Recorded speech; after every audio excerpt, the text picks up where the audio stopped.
So the foundation of the internet was built wrong, and then we just kept building on top of it. But the problem is when the foundation of a system is wrong, meaning it's insecure, and the way that it was constructed, it'll never be secure. The internet is essentially broken. What the blockchain is doing is it's going to bring and create the secure data transport protocol. And so the internet is only fulfilling one small part of its potential. I want to respect your time because you're a super busy guy. I got back into LA this morning. We got in this morning. We were supposed to meet up on Friday, and it was like we might have to helicopter him in and da-da-da. And I was like, all right, let's put it off to today. So for people not familiar completely with cryptocurrency, blockchain, Bitcoin, in one sentence, if I have to explain to somebody what Bitcoin and cryptocurrency is, what do you say to them in one or two sentences? Well, I mean, the funny answer is that it's magic internet money. But there you go, magic internet money. But no, it represents something far greater than that, and that is that it's a monetary system that is based on math and cryptography, and it's open source and it's transparent, so it's governed on a peer-to-peer basis. So it's a system that can't be corrupted, it can't be cheated. It's a system kind of for the people. Do you think, big picture, there is a potential that Bitcoin, cryptocurrencies, blockchain will take down the Federal Reserve, US dollars, pounds, euros? Can you see that in a world in 20 years? Or does it compete?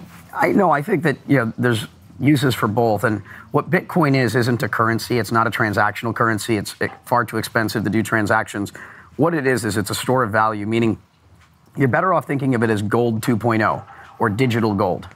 And when you think about it from that perspective, you have to ask yourself about the history of money. And so for the last 5,000 years, the primary form of money was precious metals, gold, silver, and copper. Yes. And those three, after 95,000 years of experimenting with everything, were selected because they had specific attributes. It was sufficiently scarce so that you didn't need a truckload of it to buy a loaf of bread. You can transport it. It had to be malleable. You got to be able to take it apart, put it back together again. It had to be fungible, like diamonds. It has to all be the same. It can't, like diamonds. Non-spoilable. You wouldn't want to put it in a safe, go get it in a year, and it's rotten. Right. So these precious metals have very specific attributes.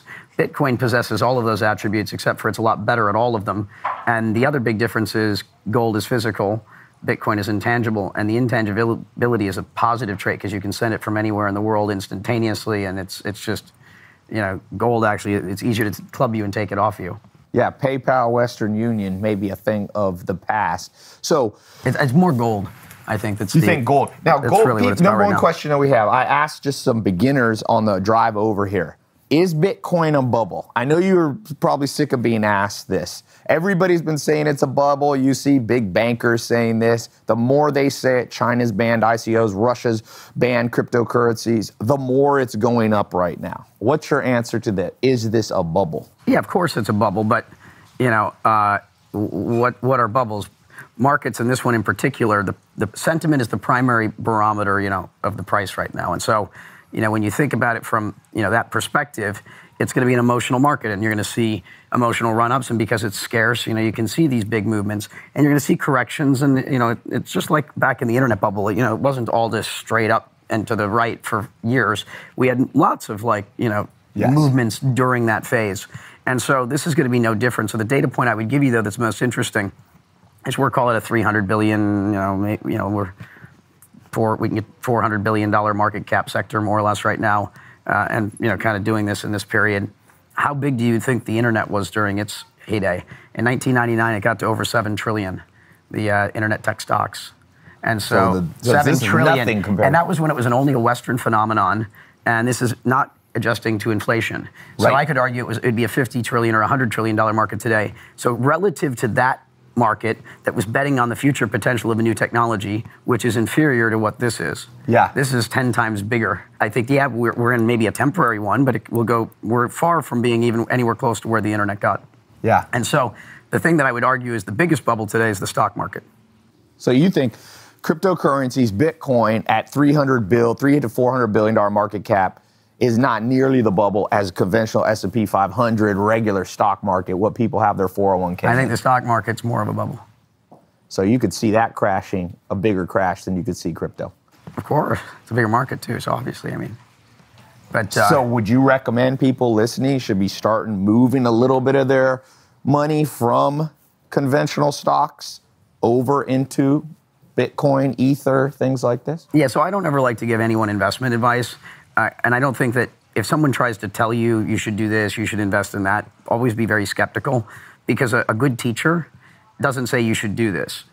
They give you information, they transfer knowledge to you, yes, so that you can, be informed and get more informed if, it's inspired you in some way. Yes. And you should know what you're doing and then make decisions for yourself when you feel that you're adequately informed. And I think that's what good teachers do. These are the types of people that you should listen to, people that are trying to hawk something at you. Right. Normally that should put off the red flags. Red flags. And so the information that I would give people is if, you're doing what's called asset allocation. If you have assets, you want to try and figure out how they should be allocated and give some thought to it, have intention in the things that you do.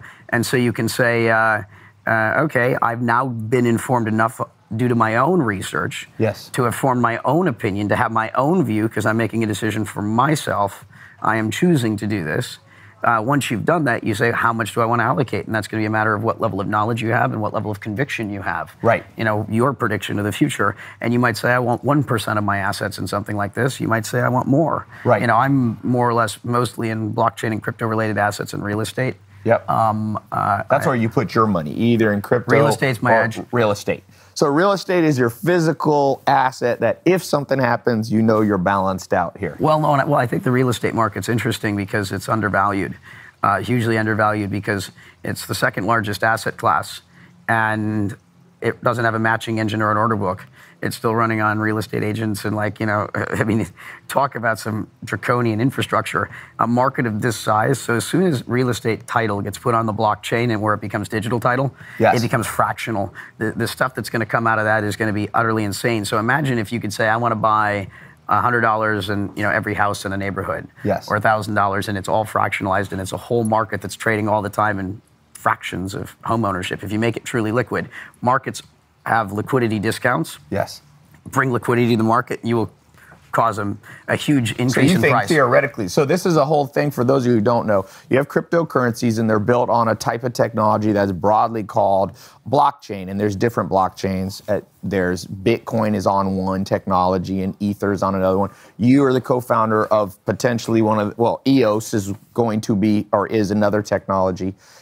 You're saying real estate is going to go up on this technology and no longer just be realtors with titles in old-fashioned 1800s methodologies. Yeah, this is the technology that will, have that big an impact. It's going to affect everything. So to help. Yeah, what else will it affect? What other huge things? Let me take you down to the foundation. So the internet itself. If I wanted to describe the internet in 3 words, I would call it a data transport protocol. Okay. It's a system for moving information. Now, the problem is it's an insecure data transport protocol, and that's because back when the internet was first being designed, we didn't have the processing power to run the types of cryptography necessary to do this. And so the foundation of the internet was built wrong, and then we just kept building on top of it. But the problem is when the foundation of a system is wrong, meaning it's insecure, and the way that it was constructed, it'll never be secure. The internet is essentially broken. What the blockchain is doing is it's going to bring and create the secure data transport protocol. And so the internet is only fulfilling one small part of its potential because of this security flaw. When you fix security, the internet is going to reach its full potential, which is going to be, I think, 10 times greater. Every industry in the world is going to be affected, and it's going to be a beautiful, beautiful thing. Are you saying the internet will be gone as we know it? Yeah, this is the new internet. It's the upgrade. Huh.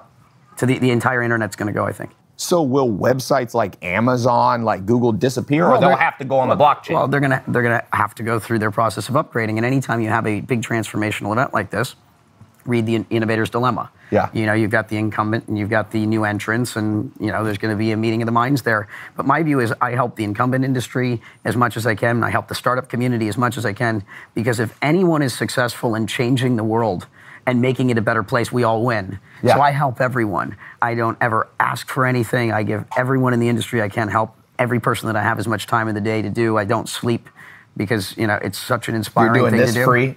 Thank you for that. I believe, we have an incredible opportunity here to make the world a better place. Yeah. And back to that being a billionaire, this is the opportunity to be a real billionaire. And when you start to understand what's going to happen in the world, you eventually wake up and you go, wow, what I'm working on right now isn't going to matter in a little while. And then people, all of a sudden, I'm watching it happen in droves all over the world.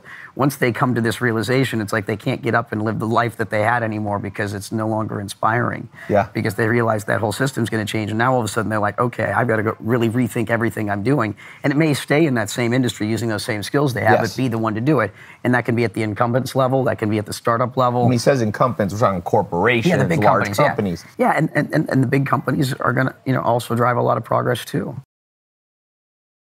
So if you're interested in Bitcoin and cryptocurrencies and want to learn how to make money with Bitcoin, I'm opening up a brand new Bitcoin Crypto Academy for you. Crypto is starting to fundamentally change everything from currencies to the very structure behind the internet. And if you don't understand it, you will be left behind.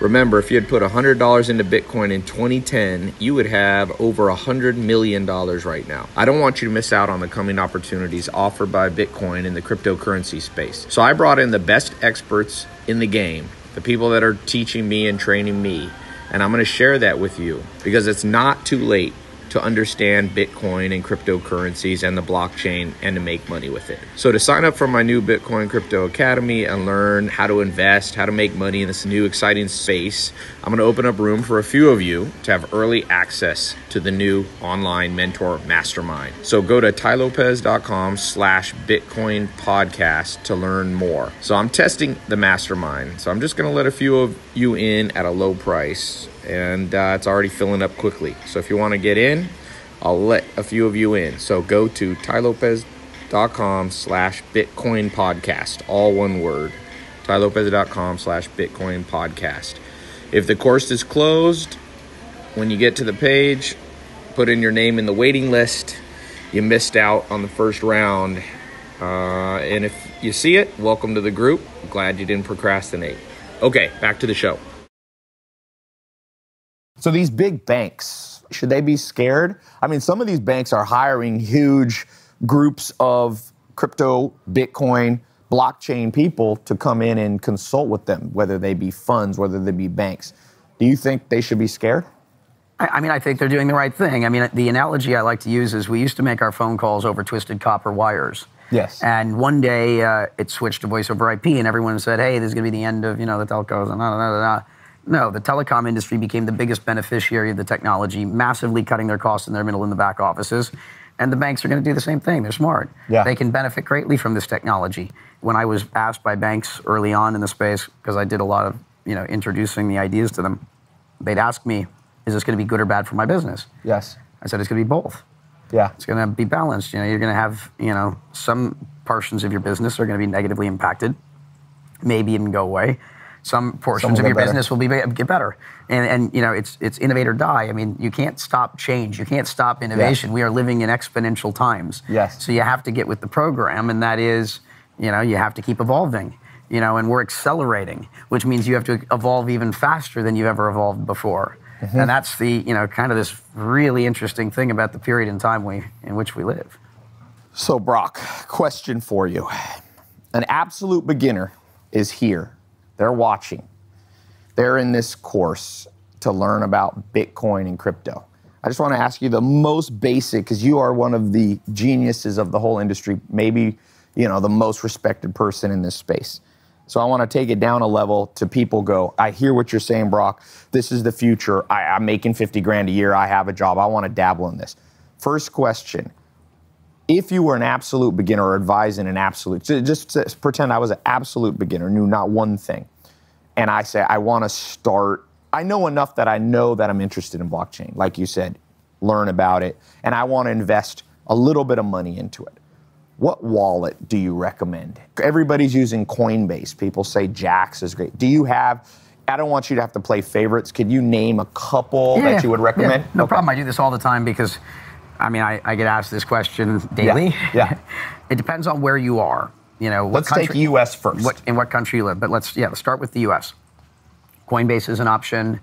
Sometimes people have found customer service issues to be the case, but that's really true of everyone. When you've had an industry that's growing at this rapid pace, it's hard to scale, and especially when you're dealing with this kind of money. Yes. You can't just say let's add 200 new people and this is, there's no room for error. Yeah. And so, I tell people that get a little frustrated with any of these companies, it's called be patient. you're in a boom like this. So, Coinbase is great, Gemini is great, Kraken is great. It's kind of like U.S. exchanges. Have you heard of Jax? Somebody recommends Jax isn't an exchange, so that's where you can procure tokens. Yeah, I'm talking about. So let's start with procuring tokens. Yeah, so that you normally go to one of the exchanges. Yep. There's also other channels. Sometimes there's Bitcoin ATMs in your city if you just want to do something very small. The fees are high, but if you just want to get started with $100, it's an interesting experience, or just to check out. Yeah. And they're in most cities now.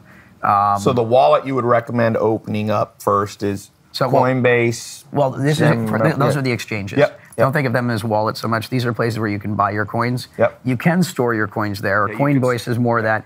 But a lot of times what you do is you use them as the on-ramps and the off-ramps. Think of them as you're getting onto the new superhighway. Yes. You have to go from the old world into the new. Yep. And the exchanges are the path where you can go from $1 to a cryptocurrency. And so the first place is where you're going to get it. But now once you have it, you normally want to take it out of exchanges because you're not trying to leave your money in a bank. Don't do that right away. Mm-hmm. Make sure you know what you're doing. Leaving your money in Coinbase until you feel you're comfortable to move off it is a good thing. Yep. Get comfortable. Because I feel like most people use Coinbase not only for the exchange, but for the wallet. Yeah, and they're one of the betters if you want to do that, and that's what I recommend what beginners do. Yes. Because they're the biggest, they've got the biggest balance sheet, they've been doing it the longest. Yes. They've got insurance and things. So, I mean, if you're going to leave your money in one of the exchanges, you're somewhat safe there. It's the lesser of your evils. But ultimately, what you want to get to a proficiency that you can take your money out into your own wallet.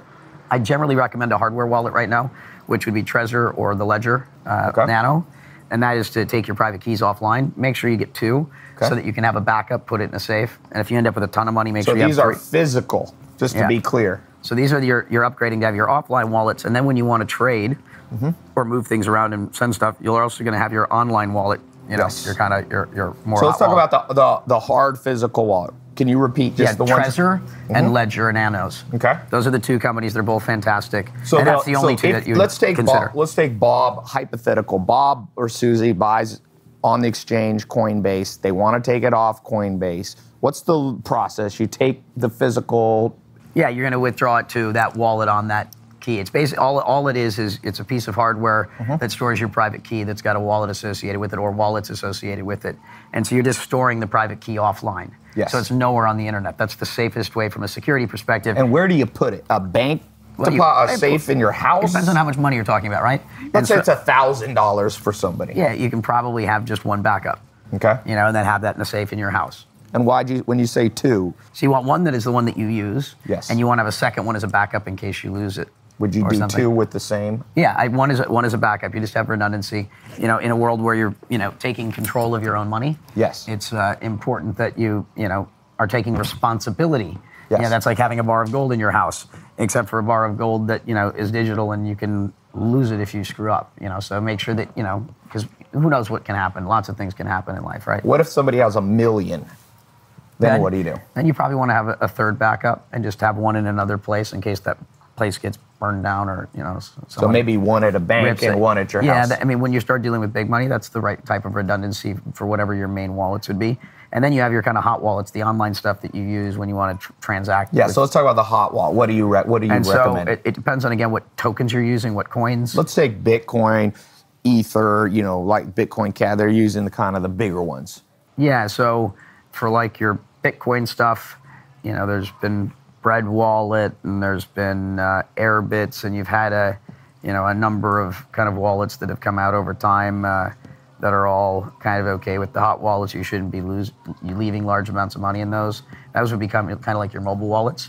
Then for your web wallets and Jax for all your other coins, actually you might be better off just using Jax. Yeah. For for as much as you can for your mobile wallet, and then for your web wallet, you can. And can you differentiate for people listening, mobile wallet versus web wallet? Yeah, some things are better designed for mobile. Some things are your phone. So your phone is less secure than your computer and these types of things, or your computer is less secure depending upon what they're doing, how they've developed it.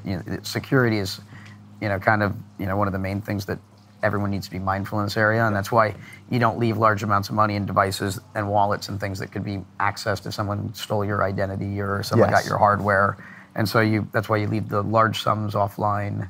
So the large sums offline, and then do you transfer the large sums then, and you're putting them in? Yeah, imagine you have your own vault. Yep. And so, okay, I only need $10,000 right now, or $50,000 worth of stuff, or $500 worth, and then the rest, it's whatever it is that your needs are. And then some of the other web wallets, Ether Wallet, Exodus. There's a few. You think Jax can work for both? For Bitcoin, if you have large amounts of money, BitGo. BitGo for large amounts of money is absolutely what I'd use for a web wallet, and with that you can even, I think, forego some of that redundancy. I mean, the BitGo wallet's pretty phenomenal too. Yeah. And there's other stuff out there. I'm sure I didn't include everyone, and to anyone I didn't mention, I'm sorry. It's not that I don't love you.